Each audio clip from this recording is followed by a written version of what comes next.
¿Os habéis preguntado alguna vez de dónde viene la poesía? ¿De dónde salen las canciones que entonamos y las historias que contamos? ¿Os intriga que algunas personas sean capaces de soñar sueños sabios, bellos y grandiosos, y de comunicarlos al mundo en forma de poesía, para ser cantados y narrados mientras salga el sol por las mañanas y se ponga por las noches, y la luna siga creciendo y menguando? ¿Habéis pensado por qué razón algunos crean canciones, poemas y fábulas de gran belleza y otros no lo hacemos? La historia es larga y poco halagadora. Es una historia de muerte y traición, estupidez y mentiras, persecución y seducción.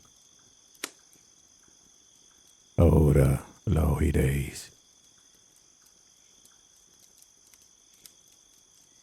Comenzó poco después del principio de los tiempos, en una guerra entre los dioses, los Aesir contra los Vanir.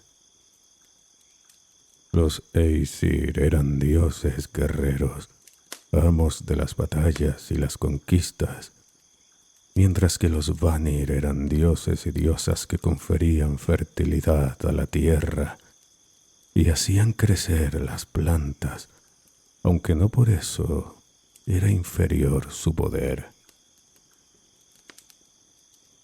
Las fuerzas de los Vanir y los Aesir estaban demasiado igualadas. Ningún bando podía ganar la guerra, y lo que era peor, ambos bandos se dieron cuenta, mientras luchaban, de que se necesitaban mutuamente. No hay alegría en una batalla triunfante si no hay buenos campos y granjas que suministren los manjares del banquete de la victoria. Se reunieron entonces para negociar la paz y, una vez finalizadas las negociaciones, sellaron la tregua escupiendo cada uno de ellos, tanto los Aesir como los Vanir, en una misma cuba. Al mezclarse sus salivas, el acuerdo se volvió inquebrantable. Después celebraron un festín, comieron en abundancia, bebieron hidromiel, alborotaron, bromearon, presumieron de sus hazañas y rieron a carcajadas, hasta que el fuego se convirtió en brasas y el sol asomó por el horizonte. Entonces, cuando los Aesir y los Vanir se levantaban de sus puestos para marcharse y se disponían a envolverse en sus capas y sus pieles para salir a la nieve fresca y la niebla de la mañana, Odín dijo: «Sería una pena dejar aquí abandonada la mezcla de nuestras salivas». Frey y Freya, hermano y hermana, eran dos importantes dioses Vanir que a partir de aquel momento se quedarían a vivir en Asgard con los Aesir, como parte del acuerdo entre los dioses. Los dos asintieron. «Podríamos aprovecharla para fabricar alguna cosa», dijo Frey. «Un hombre», propuso Freya, mientras metía las manos en la cuba. Bajo sus dedos, la saliva se transformó y cobró forma, y en unos instantes adquirió el aspecto de un hombre, de pie y desnudo entre ellos. «Eres Kvasir», le dijo Odín, ¿Sabes quién soy yo? Eres Odín, el más eminente de los dioses, respondió Kvasir. También te llaman Grimnir y Tercero, y tienes otros nombres que no acabaría nunca de enumerar, aunque los sé todos. También conozco los poemas, las canciones y los kennings que le están asociados. Kvasir, surgido de la mezcla de las salivas de todos los Aesir y los Vanir, era el más sabio de los dioses, pues combinaba cabeza y corazón. Los dioses se atropellaban para ser el siguiente en hacerle preguntas, y todas sus respuestas eran sabias y sensatas. Kvasir observaba con atención todo cuanto había a su alrededor e interpretaba correctamente todo lo que veía. Al cabo de un tiempo, Kvasir miró a los dioses y les dijo: Ahora partiré en un largo viaje. Veré los 9 mundos, conoceré Midgard. Existen respuestas cuyas preguntas nadie me ha formulado todavía. ¿Pero volverás?, preguntaron los dioses. Volveré, dijo Kvasir. Aún queda pendiente el misterio de la red de pesca, que algún día será preciso resolver. ¿Qué misterio?, preguntó Thor. Pero Kvasir se limitó a sonreír, dejando a los dioses perplejos por sus palabras. Se puso la capa de viaje y se marchó de Asgard por el puente del arco iris. Kvasir viajó de ciudad en ciudad y de aldea en aldea. Conoció a todo tipo de personas. A todas las trató bien y respondió a sus preguntas, y no hubo ningún lugar que considerara indigno para detenerse y pernoctar. En aquellos tiempos había 2 elfos oscuros que vivían en una fortaleza junto al mar. En su castillo practicaban la magia y lograban portentos con la alquimia. Como todos los enanos, fabricaban objetos sorprendentes y maravillosos en su fragua y sus talleres. Pero había cosas que aún no habían fabricado, y producirlas era su obsesión. Eran hermanos, y se llamaban Fjalar y Galar. Cuando se enteraron de que Kvasir estaba de paso en un poblado cercano, fueron a verlo. Fjalar y Galar lo encontraron en el gran pabellón central, respondiendo a las preguntas de los aldeanos y asombrando a todos con sus respuestas. Les estaba explicando, entre otras cosas, cómo purificar el agua y cómo fabricar ropa con hojas de ortiga. A una mujer le reveló quién le había robado su cuchillo y por qué. Cuando terminó de hablar y de comer con los aldeanos, los enanos se le acercaron.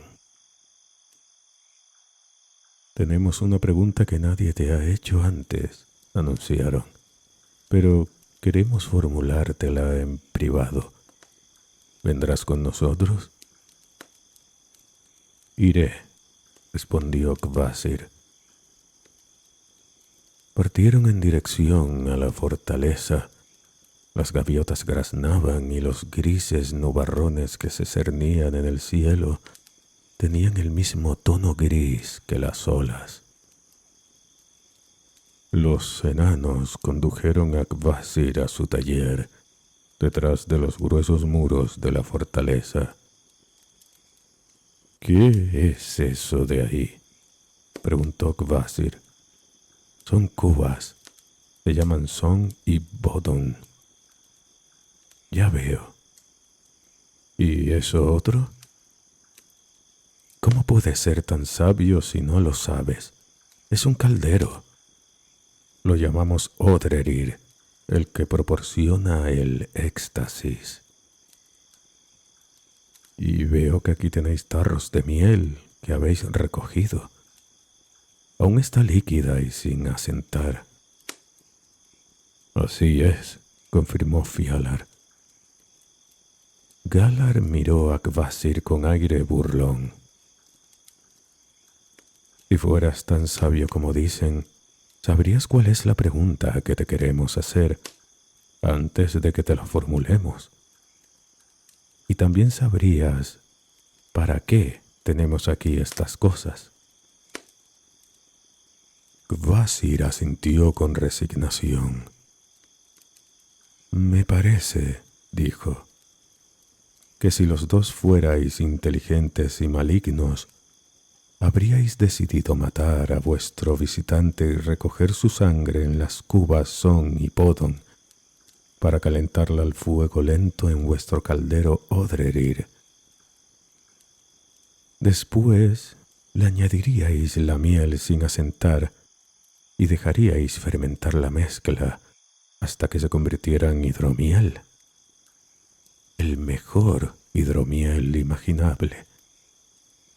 Una bebida capaz de embriagar a quien la beba, pero de otorgar también a quien la pruebe el don de la poesía y la erudición. Somos inteligentes, admitió Galar. Y hay quien piensa que somos malignos. Dicho esto, degolló a Kvasir y con la ayuda de su hermano lo colgó sobre las cubas para recoger hasta la última gota de su sangre. Los dos enanos calentaron la sangre y la miel en el caldero llamado Odrerir e hicieron otras cosas de su invención. Añadieron bayas a la mezcla y revolvieron con un palo. El líquido empezó a borbotear, después dejó de hervir y los dos hermanos bebieron un sorbo cada uno y se echaron a reír. Porque ambos habían hallado en su interior los versos y la poesía que nunca habían dejado aflorar. A la mañana siguiente llegaron los dioses. Kvasir fue visto por última vez con vosotros, dijeron. Sí, replicaron los hermanos. Vino con nosotros, pero cuando comprendió que no éramos nada más que unos enanos tontos e ignorantes, se ahogó en su propia sabiduría.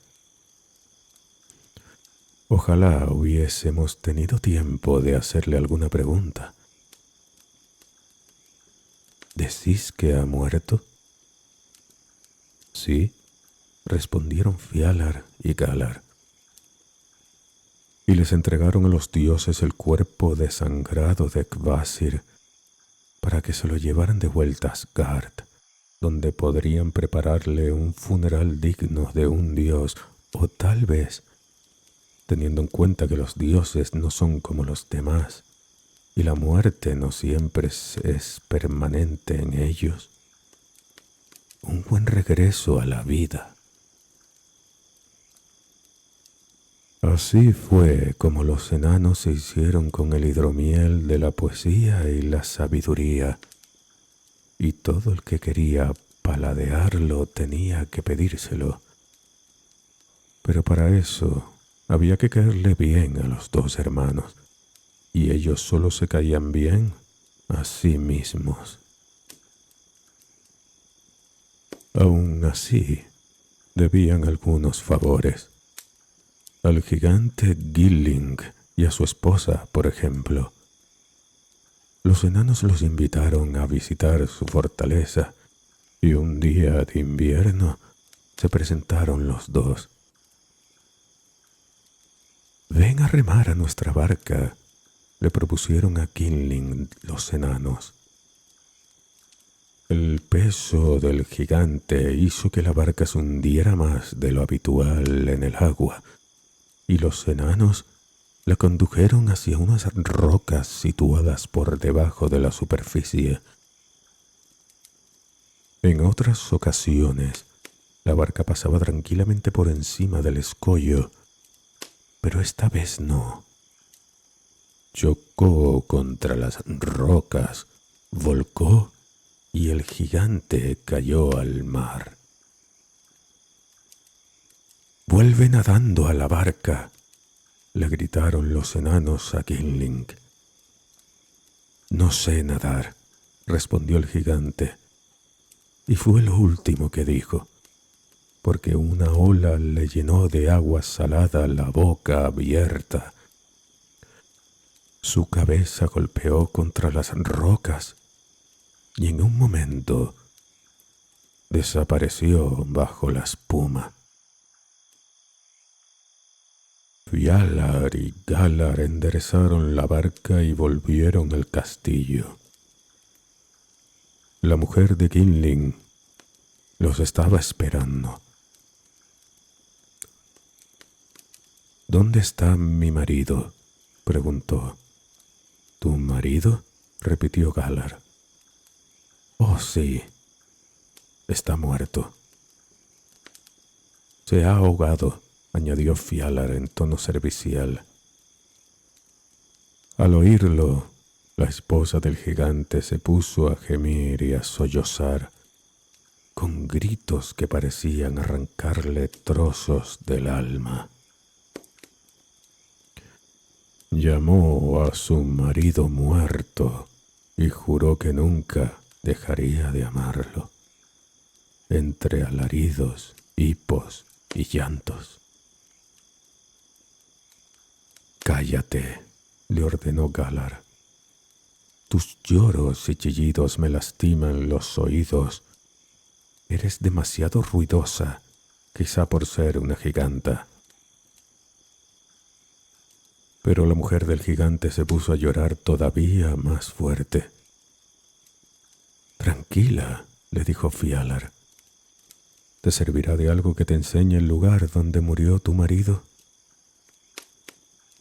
La giganta se sorbió la nariz y asintió, pero no por ello dejó de gritar, sollozar y plañir por su esposo, que nunca más volvería a su lado. «Ponte allí y te mostraremos el lugar donde ocurrió todo», le dijo Fjalar, mientras le señalaba dónde debía situarse exactamente y le explicaba que debía salir por la puerta principal de la fortaleza y colocarse al pie de la muralla. Después, Fjalar le hizo un gesto a su hermano, que se escabulló en dirección a la escalera que subía a lo alto de la muralla. Cuando la mujer de Gimli estaba saliendo por la puerta, Galar le lanzó una roca que la dejó tendida en el suelo con el cráneo medio aplastado. «Buen trabajo», dijo Fjalar. «Ya me estaba cansando de tanto alboroto». Entre los dos arrastraron el cuerpo sin vida de la mujer hasta las rocas y lo empujaron al mar. Los grises dedos de las olas se llevaron el cadáver, y fue así como Gimli y su esposa se reunieron en la muerte. Los enanos se encogieron de hombros, convencidos de haber obrado de manera sumamente ingeniosa en su fortaleza junto al mar. Todas las noches bebían el hidromiel de la poesía, declamaban bellos y grandiosos versos y componían gloriosas sagas sobre la muerte de Gimli y su esposa, que recitaban desde lo alto de su fortaleza. Al final, caían inconscientes y solo se despertaban al día siguiente, en el mismo lugar donde habían caído la noche anterior. Una mañana se despertaron como siempre, pero no estaban en su fortaleza, sino en el suelo de su barca que un gigante desconocido hacía avanzar entre las olas a golpe de remo. Oscuras nubes de tormenta saturaban el cielo y el mar parecía negro. Las olas eran altas y encrespadas, y el agua salada salpicaba los flancos de la barca y empapaba a los enanos.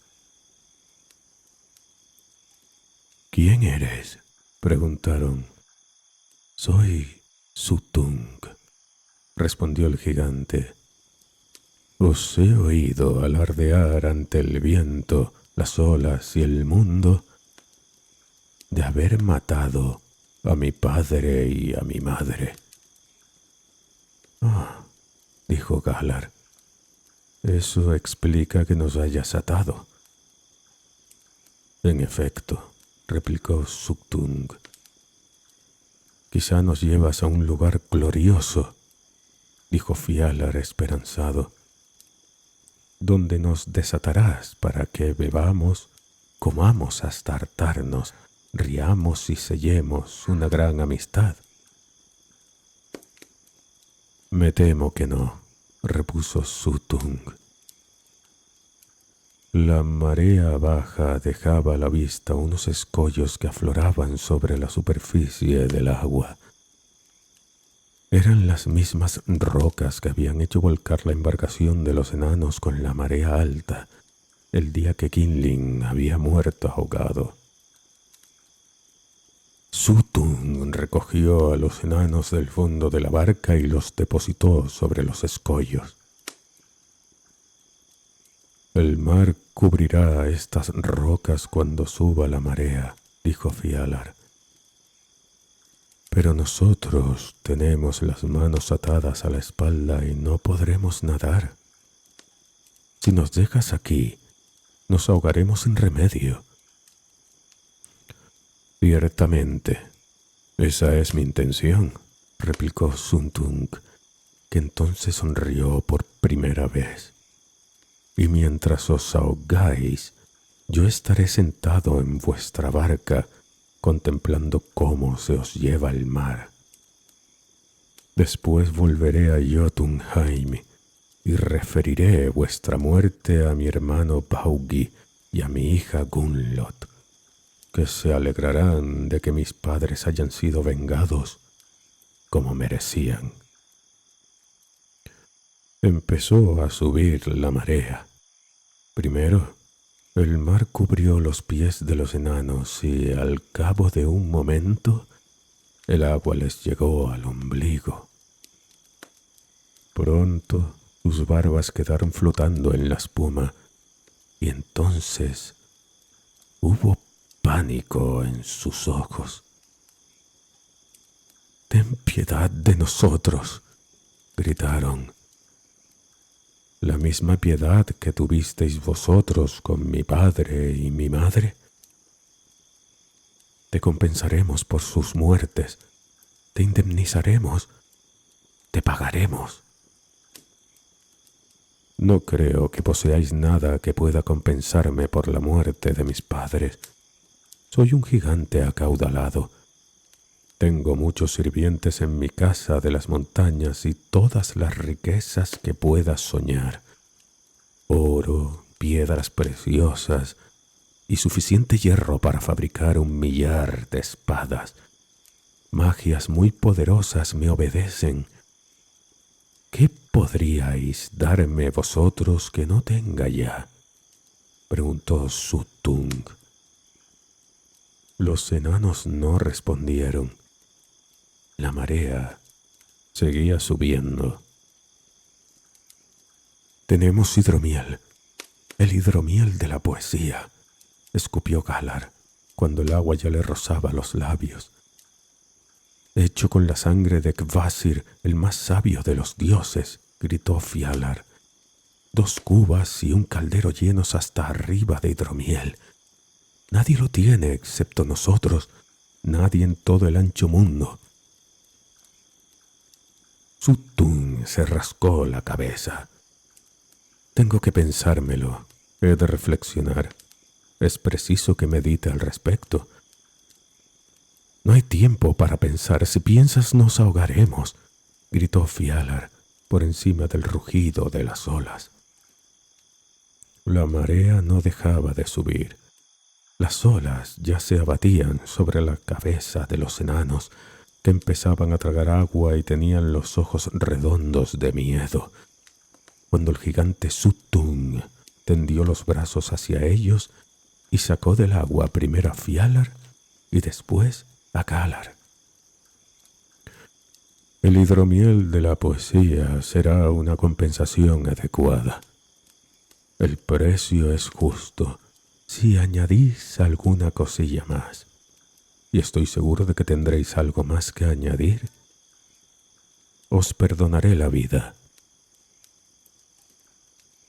Los arrojó al fondo de la barca, aún atados y empapados, y allí se quedaron, retorciéndose incómodamente como un par de langostas barbudas, mientras el gigante remaba de regreso a la orilla. Suttung se llevó el hidromiel que había elaborado Fjalar y Galar con la sangre de Kvasir, junto con unas cosas más, y se alejó de la fortaleza y de los enanos, que al fin y al cabo podían considerarse bastante afortunados por haber escapado con vida. Los 2 hermanos contaron a todos los que pasaban por su castillo la historia de los abusos sufridos a manos de Suttung. La repitieron en el mercado la siguiente vez que fueron a hacer negocios y volvieron a contarla cerca de unos cuervos. En Asgard estaba Odín sentado en su trono y los cuervos Hugin y Munin le susurraban al oído, como era su costumbre, todo lo que habían visto y escuchado en sus vagabundeos por el mundo. El único ojo de Odín relampagueó cuando oyó la historia de Suttung y el hidromiel. Los que conocían la historia decían que el hidromiel era el barco de los enanos, porque había rescatado a Fjalar y Galar de las rocas y los había llevado a su casa sanos y salvos. También lo llamaban el hidromiel de Suttung, o el líquido de Odrerir, o de Bodn y Son. Odín escuchó atentamente las palabras de sus cuervos y enseguida pidió su capa y su sombrero. Llamó a los dioses y les dio instrucciones para que prepararan 3 enormes cubas de madera, las más grandes que pudieran fabricar, y las tuvieran listas junto a las puertas de Asgard. Después anunció que se marchaba a recorrer el mundo y que quizá tardará bastante en regresar.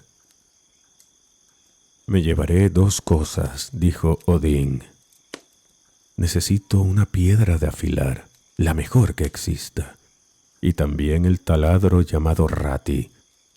Rati significa barrena, y era el mejor taladro que poseían los dioses.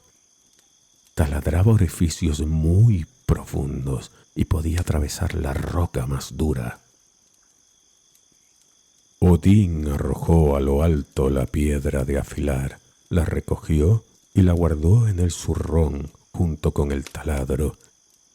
Después se puso en camino. «Me pregunto qué piensa hacer», dijo Thor. «Kvasir lo sabría si estuviera aquí», dijo Frigg. Lo sabía todo. «Kvasir ha muerto», dijo Loki. «Por mi parte, no me preocupa a dónde va el padre de todos ni por qué. Yo voy ahora mismo a ayudar a fabricar esas cubas de madera que nos ha pedido Odín, dijo Thor. Suttung había confiado el valioso hidromiel a su hija Gunnlod para que lo custodiara en el interior de la montaña Nidbjörg, situada en el corazón del país de los gigantes. Pero Odín no fue a la montaña. Se dirigió a los campos que eran propiedad de Baugi, el hermano de Suttung. Era primavera, y en los campos ya estaba alta la hierba, lista para ser cortada y almacenada, para disponer de heno cuando llegara el invierno. Baugi tenía 9 esclavos, gigantes como él, que estaban segando la hierba con grandes guadañas, cada una del tamaño de un árbol. Odín los observaba. Cuando el sol alcanzó el punto más alto en el cielo y los gigantes dejaron de trabajar para almorzar, Odín se les acercó andando tranquilamente y les dijo: «Os he estado viendo trabajar. Decidme, ¿por qué deja vuestro amo que seguéis la hierba con unas guadañas tan desafiladas?» «No es cierto que estén desafiladas», respondió uno de los trabajadores. «Están perfectamente afiladas», confirmó otro. «Dejadme que os enseñe cómo corta una hoja bien afilada», dijo Odín. Sacó la piedra de afilar del zurrón y la pasó primero por la hoja de una de las guadañas, después por otra, y así, hasta que todas estuvieron perfectamente afiladas y resplandecientes al sol. Los gigantes lo contemplaban con cierta incomodidad mientras trabajaba. «Ya podéis probarlas», anunció Odín. Los esclavos barrieron con sus guadañas la hierba del prado y quedaron boquiabiertos, encantados con el resultado. Las hojas estaban tan afiladas que segar la hierba con ellas no requería el menor esfuerzo. Las guadañas pasaban a través de los tallos más gruesos sin encontrar resistencia. «Es maravilloso», le dijeron a Odín. «¿Nos vendes tu piedra de afilar?» «¿Venderla?», replicó el padre de todos. «Ni soñarlo. Os propongo algo más justo y mucho más divertido. Venid aquí, todos vosotros. Colocaos en un grupo, muy juntos unos de otros, y que cada uno sujete con fuerza su guadaña. Cerrad filas».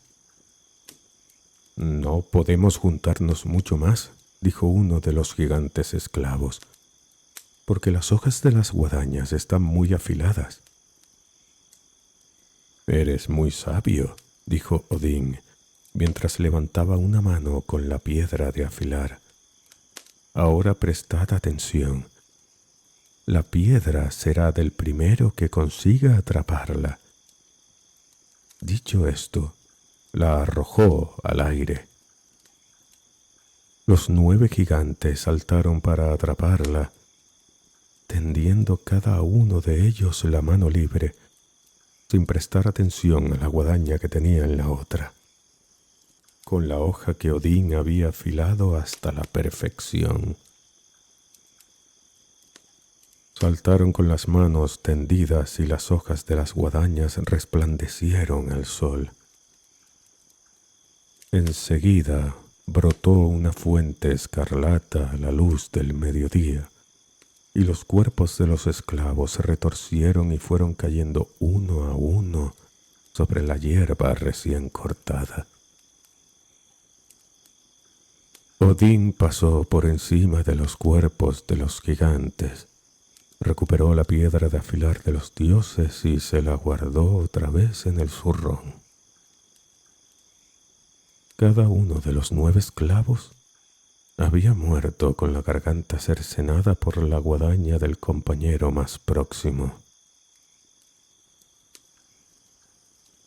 Odín se dirigió a la casa de Baugi, hermano de Suttung, y le pidió que le ofreciera su techo para pasar la noche.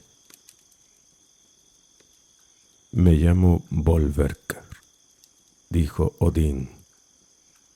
«¿Bolverker?», repitió Baugi. «¿Qué nombre tan lúgubre? Significa autor de cosas terribles». «Solo para mis enemigos», dijo la persona que se hacía llamar Bolverker. «Mis amigos aprecian las cosas que hago. Soy capaz de hacer el trabajo de 9 hombres, sin descanso y sin queja».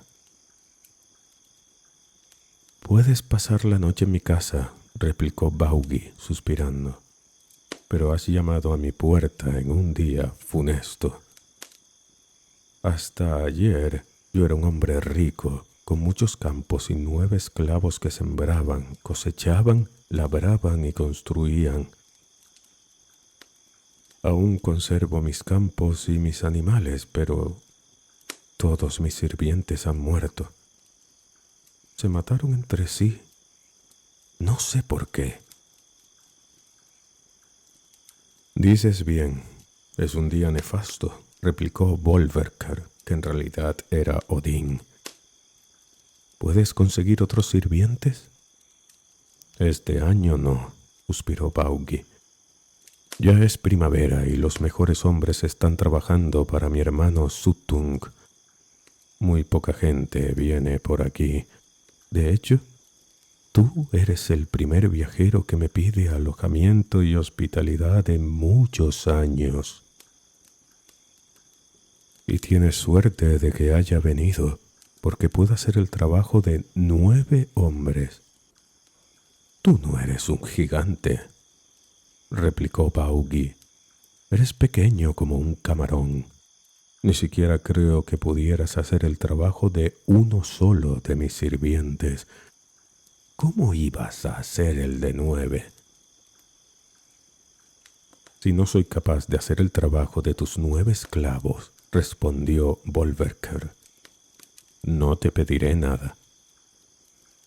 Pero si lo consigo». «¿Sí? Incluso en tierras lejanas he oído hablar del extraordinario hidromiel de tu hermano Suttung. Dicen que otorga el don de la poesía a quien lo beba». «Es verdad. Suttung no era poeta cuando éramos jóvenes. El poeta de la familia era yo.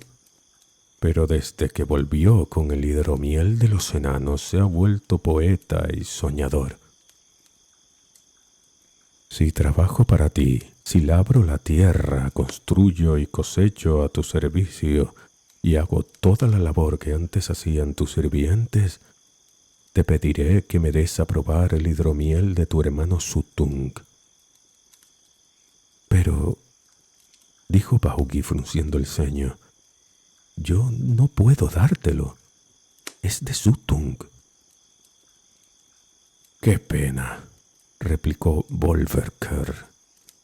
«Entonces te deseo mucha suerte y que puedas recoger la cosecha de este año». «Espera. Es cierto que el hidromiel no es mío, pero si eres capaz de trabajar tanto como aseguras, te llevaré a ver a mi hermano Suttung y haré todo cuanto pueda para que te dé a probar ese hidromiel». «En ese caso», dijo Bolverker, «acepto el trato». No hubo nunca un sirviente tan industrioso como Bolverker, capaz de trabajar no ya como 9 hombres, sino como 20. Cuidó de los animales y recogió las cosechas sin ayuda. Labró la tierra y la tierra le devolvió sus esfuerzos multiplicados por 1000. «Bolverker», dijo Baugi, cuando las primeras neblinas invernales comenzaban a bajar por la ladera de las montañas, No sé por qué razón te han puesto el nombre que llevas, porque solamente has hecho cosas buenas. He hecho el trabajo de 9 hombres y de otros 9 también. Entonces, ¿me ayudarás a probar el hidromiel de Suttung? Te ayudaré. A la mañana siguiente, se levantaron temprano y se pusieron en marcha. Caminaron y caminaron, y al atardecer dejaron atrás las tierras de Baugi y entraron en los dominios de Suttung, al pie de las montañas. Por la noche llegaron a la gran fortaleza de Suttung. Te saludamos, hermano Suttung, dijo Baugi. Este de aquí es Bolverkr, mi sirviente durante el verano y también mi amigo. Después le explicó a Suttung el acuerdo al que habían llegado. Así que ya ves, añadió para terminar, vengo a pedirte que le permitas probar el hidromiel de la poesía. La mirada de Suttung era fría como un carámbano. No, dijo sin más. ¿No? Preguntó Baugi. No. No pienso darle a nadie ni una gota de ese hidromiel. Ni una gota. Lo tengo bien guardado en sus cubas Bodon y Son y en el caldero Odrerir. Está en lo más profundo de la montaña Nidbjörg, que se abre solamente cuando yo lo ordeno. Mi hija Gunlod lo custodia. Ese sirviente tuyo no lo probará jamás. Ni tú tampoco. Pero si te lo han dado en compensación por la muerte de nuestros padres, dijo Baugi, ¿no crees que me corresponde al menos una pequeña parte para demostrarle a Bolverkr que soy un gigante honrado? No, respondió Suttung. No te corresponde nada. Después de eso, los dos se marcharon del castillo de Suttung. Baugi estaba desconsolado. Caminaba con los hombros encorvados y la mandíbula colgando. Cada pocos pasos se disculpaba con Bolverkr. No pensaba que mi hermano fuera tan poco razonable. Muy poco razonable, cierto, convino Bolverkr, que en realidad era Odín disfrazado. Pero tú y yo podríamos darle un par de lecciones para que en lo sucesivo no sea tan prepotente y engreído y escuche a su hermano. Me parece bien, replicó el gigante Baugi, irguiéndose un poco más y cerrando la boca en algo parecido a una sonrisa. ¿Qué propones que hagamos? En primer lugar, dijo Bolverkr, escalaremos el Nidbjörg, la extenuante montaña. Fueron juntos a escalar el Nidbjörg. El gigante abría la marcha y Bolverkr, que a su lado parecía pequeño como un muñeco, iba detrás, pero sin perder terreno. Subieron por los senderos abiertos por las ovejas y las cabras y siguieron trepando por las rocas hasta llegar a lo más alto de la montaña, donde las primeras nieves invernales habían caído sobre el hielo del invierno anterior, que aún no se había fundido. Entre las cumbres oyeron el silbido del viento en la montaña y, mucho más abajo, los chillidos de las aves. Pero también oyeron algo más.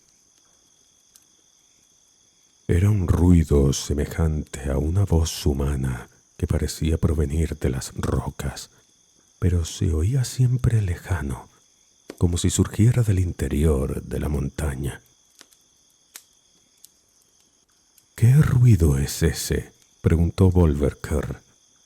Baugi frunció el ceño. —Parece mi sobrina Gunlod cantando. —Entonces nos detendremos aquí. De su zurrón de cuero, Bolverker sacó el taladro llamado Rati. —Mira —le dijo a Baugi—, tú eres grande y fuerte, incluso para ser un gigante. ¿Qué te parece si utilizas este taladro para perforar la ladera de la montaña?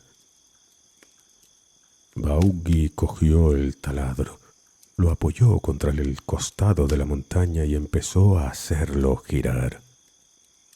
La punta del taladro se hundió en la roca como un tornillo en un bloque de corcho, mientras Baugi seguía dándole vueltas y más vueltas. —Ya está —dijo el gigante, retirando la herramienta. Bolverker se acercó al orificio abierto por el taladro y sopló en su interior, levantando una nube de polvo mezclado con piedrecillas.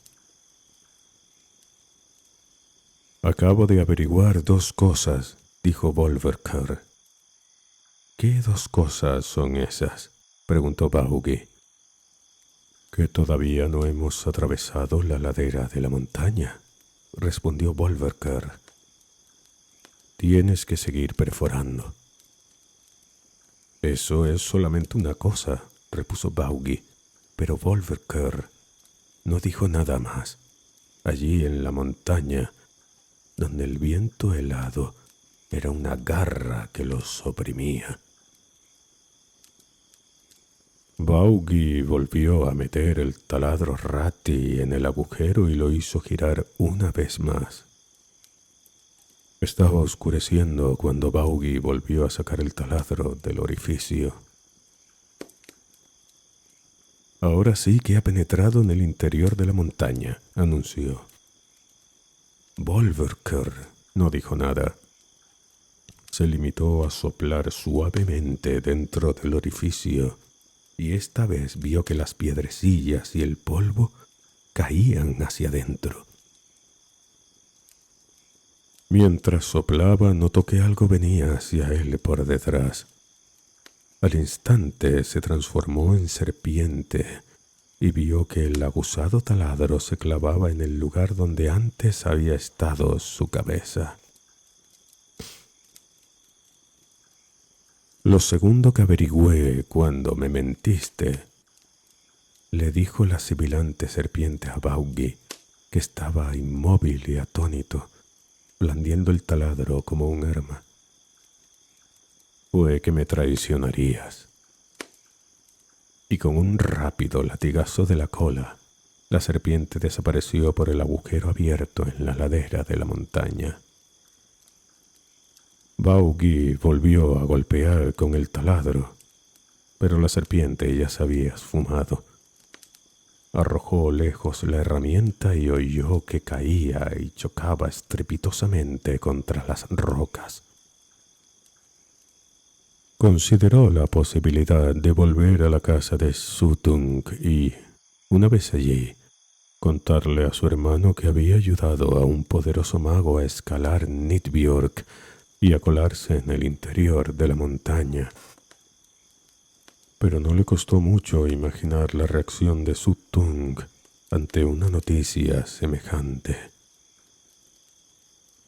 Entonces, con los hombros encorvados y la mandíbula colgante, Baugi bajó de la montaña y a paso lento y tranquilo se encaminó de vuelta a su casa.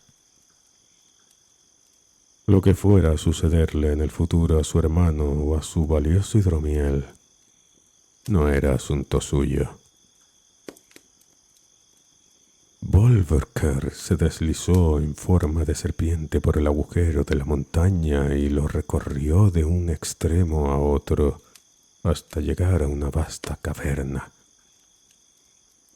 La cueva estaba iluminada por unos cristales que difundían una luz fría. Odín abandonó la forma de serpiente y recuperó el aspecto de un hombre, pero no de un hombre cualquiera, sino de un gigante enorme y bien proporcionado. Se puso en marcha en busca del lugar de procedencia de la canción.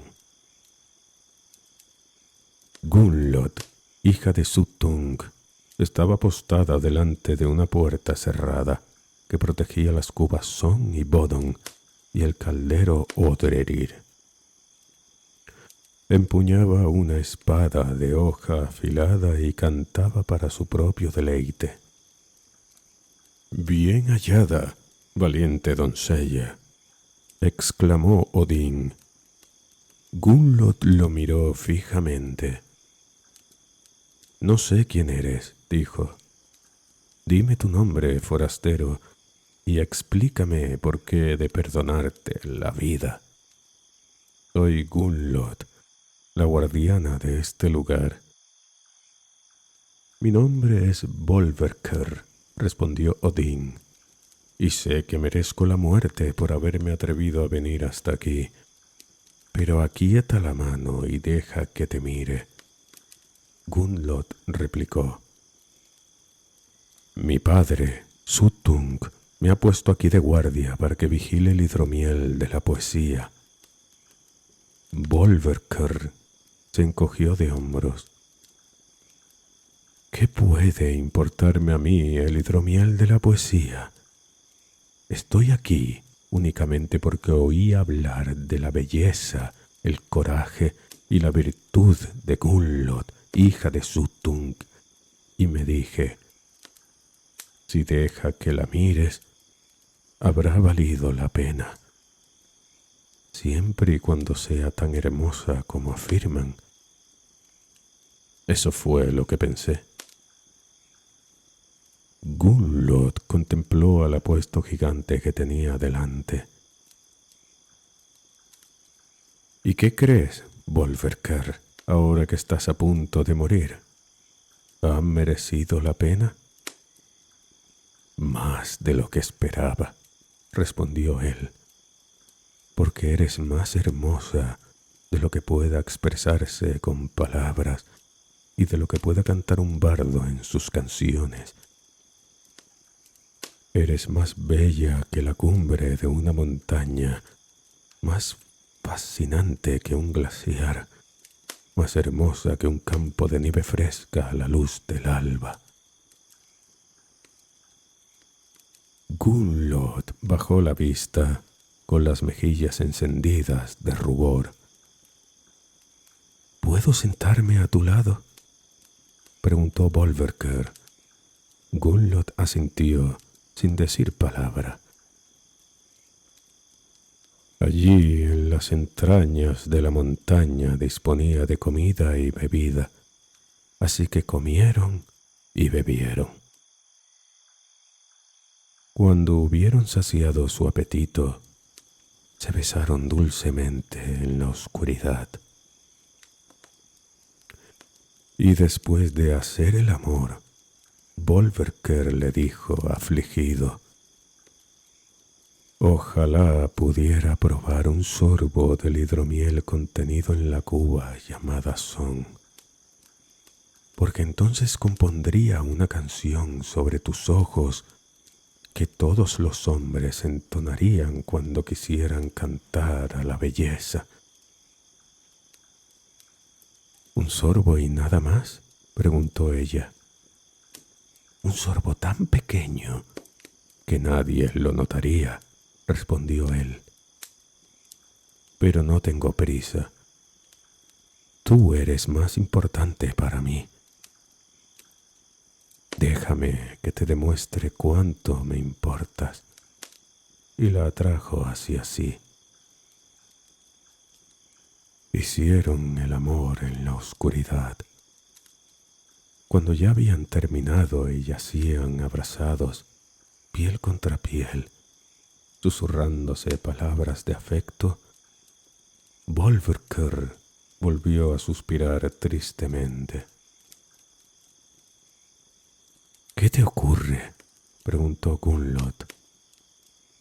—Ojalá fuera capaz de cantar la belleza de tus labios.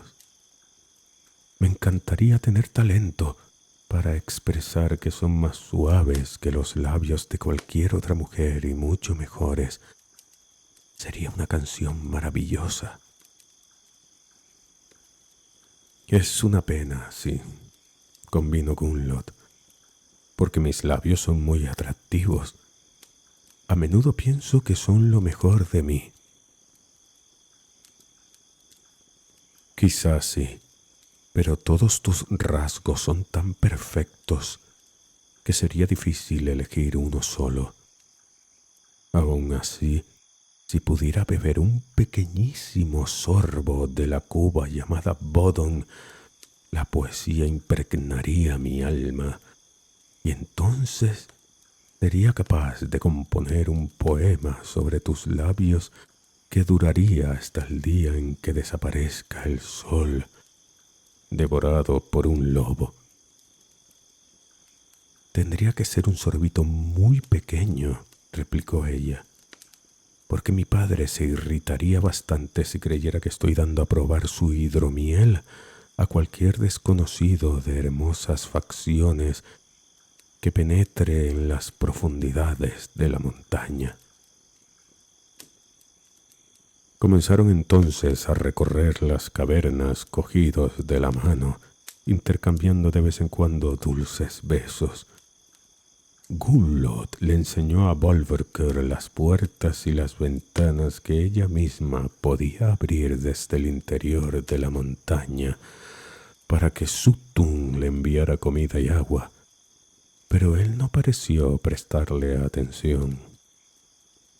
Bolverker le explicó que no estaba interesado en nada que no guardara relación con ella, sus ojos, sus labios, sus dedos o su pelo.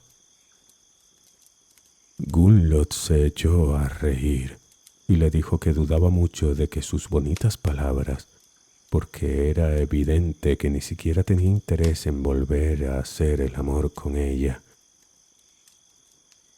Entonces Bolverker selló los labios de la giganta con los suyos y, una vez más, hicieron el amor.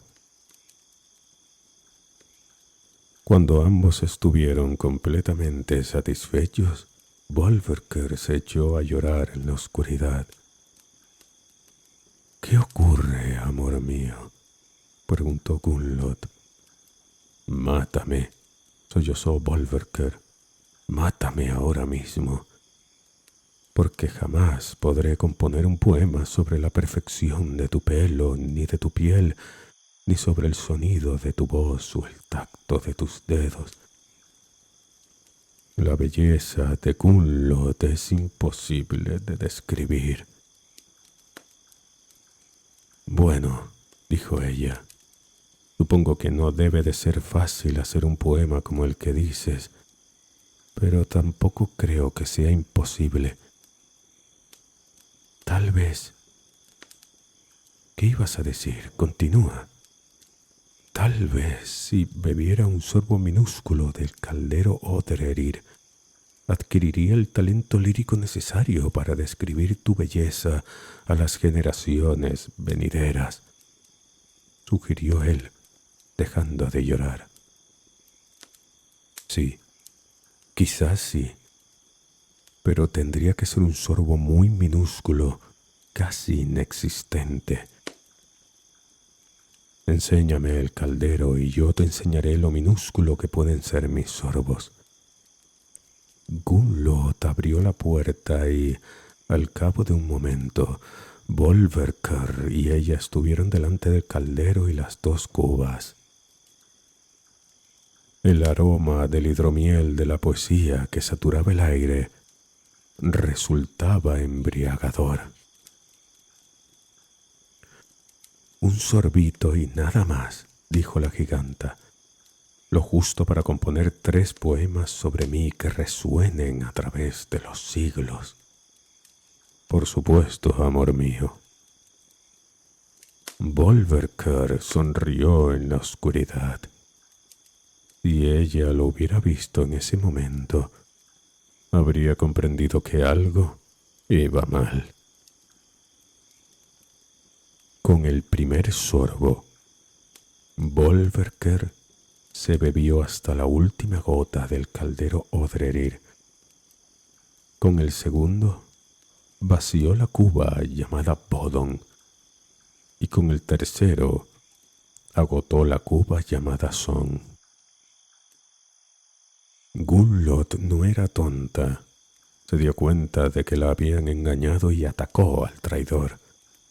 Era fuerte y ágil, pero Odín no se quedó para luchar. Salió huyendo, cerró la puerta y dejó a la giganta atrapada en el interior de la cueva. En menos de lo que se tarda en parpadear, se convirtió en un águila enorme. Chilló con voz de águila mientras batía las alas, y entonces las puertas de la montaña se abrieron y el ave ascendió al cielo. Los alaridos de Gunnlod desgarraban el cielo del alba. En su casa, Suttung se despertó y corrió al exterior. Levantó la vista, vio al águila e imaginó lo que había pasado. Entonces él mismo asumió forma de águila. Las 2 aves ascendieron hasta una altura tan vertiginosa que desde el suelo parecían simples motas de polvo en el cielo. Se movían con tanta rapidez que producían en el aire el rugido de un huracán. En Asgard, Thor dijo: «Ha llegado el momento», y arrastró las 3 enormes cubas de madera hasta el patio. Los dioses de Asgard vieron venir a las 2 águilas chillando por el cielo. La pugna fue ajustada. Suttung era veloz y llegó justo detrás de Odín, con el pico casi rozándole las plumas de la cola, cuando ambas águilas llegaron a Asgard. Durante la aproximación a la fortaleza de los dioses, Odín empezó a regurgitar. Una fuente de hidromiel manó de su pico y llenó las cubas, una tras otra, como habría hecho un padre águila para alimentar a sus polluelos. Desde entonces, sabemos que todas las personas capaces de hacer magia con las palabras y de componer poemas, sagas y fábulas han bebido el hidromiel de la poesía. Cuando oímos a un buen poeta declamando sus versos, decimos que ha probado el regalo de Odín. Y hasta aquí la historia del hidromiel de la poesía y de cómo le fue ofrecido al mundo. Es una historia llena de deshonra y traición, de asesinatos y engaños. Pero no es toda la historia. Hay algo más que contar. Será mejor que los más delicados se tapen los oídos o dejen de leer. Lo último es esto que os contaré ahora, algo que resulta bastante bochornoso reconocer. Cuando el padre de todos, convertido en águila, se estaba acercando a las cubas, perseguido de cerca por Suttung, Odín expulsó parte del hidromiel por el trasero, en forma de pedo húmedo de apestoso hidromiel, que fue a estrellarse justo en la cara de Suttung y lo cegó, impidiendo así que persistiera en la persecución. Nadie, ni entonces ni ahora, ha querido beber nunca el hidromiel salido del culo de Odín. Pero si alguna vez oís a un mal poeta recitando sus versos mediocres, llenos de metáforas estúpidas y ripios vergonzosos, sabréis cuál de los dos hidromieles probaron sus labios.